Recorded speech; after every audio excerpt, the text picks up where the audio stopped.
ဘင်္ဂလားဒေ့ရှ်လေတပ်ရဲ့ရွှေရောင်အိမ်မက် Force ကို2000တက်တေးကပ္ပအဆင့်မီဖြစ်လာမလား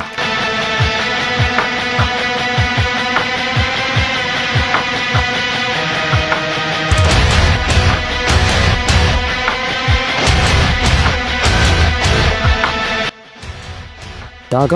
တာမန်လေတက်တစ်ခုရဲ့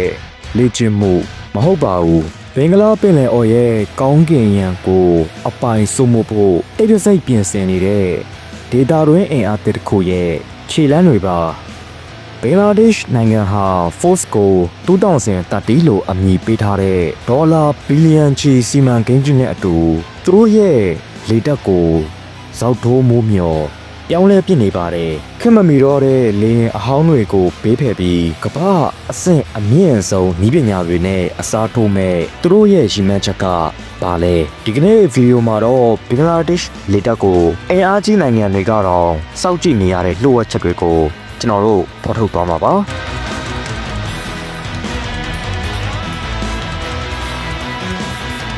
ဘာဟာဗျူဟာမြောက်စီမံကိန်းရဲ့နောက်ွယ် Force ကို2000တက်တီဆိုတာစာရွက်ပေါ်ကစာသားသက်မဟုတ်တော့ပါဘူးဒါ2009ခုနှစ်မှာစတင်ခဲ့တဲ့နိုင်ငံတော်အဆင့်ကာကွယ်ရေးမဟာဗျူဟာကြီးပါဘင်္ဂလားဒေ့ရှ်အစိုးရဟာသူတို့ရဲ့စီးပွားရေးတိုးတက်လာတဲ့အမျှနိုင်ငံရဲ့ရေကြောင်းပိုင်နက်လုံခြုံရေးကိုစိုးရိမ်လာခဲ့ပါတယ်အထူးသဖြင့်နိုင်ငံတကာရေပိုင်နက်အငင်းပွားမှုတွေနဲ့ဒေသတွင်းအင်အားကြီးနိုင်ငံတွေရဲ့စစ်ရေးပြိုင်ဆိုင်မှုတွေကြားမှာဘင်္ဂလားဒေ့ရှ်လေတပ် BAF ဟာတမန်နစ်တိုင်းတစ်ခုဖြစ်လာဖို့လိုအပ်နေတာပါဒီစီမံကိန်းရဲ့အဓိကရည်ရွယ်ချက်ကတော့အရေးအတွက်အထက်အရေးအသွေးကိုဦးစားပေးတဲ့ဗျူဟာဖြစ်ပါတယ်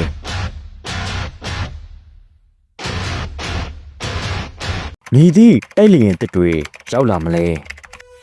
လူတိုင်းစိတ်ဝင်စားနေတဲ့အပိုင်းကတော့ဘင်္ဂလားဒေ့ရှ်ကဘယ်တိုက်လျင်ကိုရွေးမလဲဆိုတာပါပဲလက်ရှိမှာသူတို့ဟာ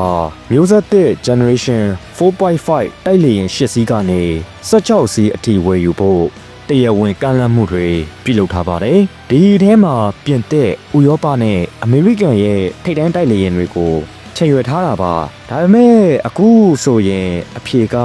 တဖြည်းဖြည်းရှင်းလာပါပြီ2025ခုနှစ်ဒီဇင်ဘာလအတွင်းမှာထွက်ပေါ်လာတဲ့သတင်းတွေအရဘင်္ဂလားဒေ့ရှ်လေတပ် BAF ဟာ Euro Typhoon ဘတ်စုံသုံးတိုက်ခိုက်ရေးလေယာဉ်တွေဝယ်ယူဖို့အတွက်အီတလီအခြေစိုက် Leonardo SPA ကုမ္ပဏီနဲ့တရားဝင်နားလည်မှုစာချုပ်လွှာ MOU ကိုလက်မှတ်ရေးထိုးလိုက်ပြီးဖြစ်ပါတယ်ဒီလက်မှတ်ရေးထိုးပွဲကိုလေတပ်ဌာနချုပ်မှာပြုလုပ်ခဲ့တာဖြစ်ပြီးဘင်္ဂလားဒေ့ရှ်လေတပ်ဦးစီးချုပ်နဲ့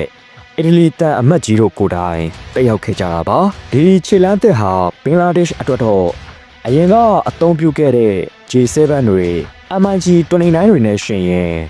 ကောင်းကင်နဲ့မြေကြီးလိုကွာခြားသွားမှာပါတိုက်လေယာဉ်တစ်တွေမှာပါဝင်မဲ့အဆင့်မြင့်ရေဒါစနစ်တွေကြောင့်ရန်သူလေယာဉ်တွေကိုကီလိုမီတာရာချီအကွာကနေကြိုတင်သိရှိချိန်မုံနိုင်တော့မှာ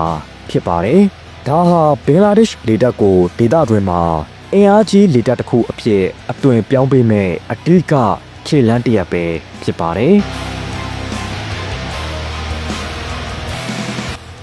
ရေယာနဲ့လေကြောင်းရန်ကာကွယ်ရေးတိုက်လေယာဉ်တွေတင်မဟုတ်ပါဘူး Force ကို2030ရဲ့နောက်ထပ်ထောက်တိုင်တစ်ခုကတော့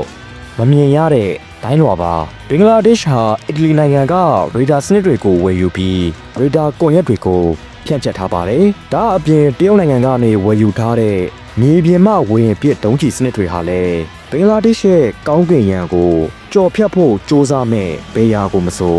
ဟန်တားဖို့ရည်ရွယ်ထားပါတယ်။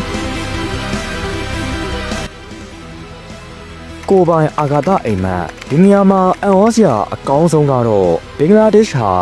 လက်နက်ဝယ်ရုံတင်မဟုတ်ပဲနည်းပညာဖန်တီးသူဖြစ်ဖို့စ조사နေတာပါသူတို့ဟာတီးတန့်လေကြောင်းနဲ့အာဂါသတက္ကသိုလ်ကိုတည်ထောင်ပြီးကိုပိုင်ဂျိုရုနည်းပညာနဲ့လေယာဉ်ပြုပြင်ထိန်းသိမ်းရေးပညာရှင်တွေကိုမွေးထုတ်နေပါတယ်။ရီမန်းချက်ကတော့ရှင်းပါတယ်။အနာဂတ်မှာတိုက်လေယာဉ်တွေကိုကိုယ်တိုင်ပြုပြင်ထိန်းသိမ်းနိုင်ရုံတင်မကပဲကိုပိုင်လေယာဉ်တွေထုတ်နိုင်တဲ့အထိရီမန်းထားတာပါ။အနည်းချုပ်ရရင်တော့ Force ကို2030ဆိုတာဘင်္ဂလားဒေ့ရှ်နိုင်ငံရဲ့အမျိုးသားလုံခြုံရေးအတွက်ကြီးမားတဲ့လောင်ချီတစ်ခုပါ2030ပြည့်နှစ်ရောက်တဲ့အခါဒီစီမံကိန်းတွေတာရာနှုန်းပြည့် အောင်မြင်ခဲ့မယ်ဆိုရင်ဘင်္ဂလားဒေ့ရှ်လေတပ်ဟာအာရှတိုက်မှာရှော့တွက်လို့မရတဲ့အဆင့်မြင့်လေတပ်တစ်ခုဖြစ်လာမှာသိချပါတယ်။ဒါပေမဲ့စီးပွားရေးစိန်ခေါ်မှုတွေကြားမှာဒီရွှေရောင်အိမ်မက်ကအမှန်တကယ်ဖြစ်လာနိုင်ပါမလားမိတ်ဆွေတို့ကဘယ်လိုမြင်ပါသလဲဘင်္ဂလားဒေ့ရှ်လေတပ်အတွက်ဘယ်နိုင်ငံထုတ်တိုက်လေယာဉ်ကအသင့်တော်ဆုံးဖြစ်မလဲ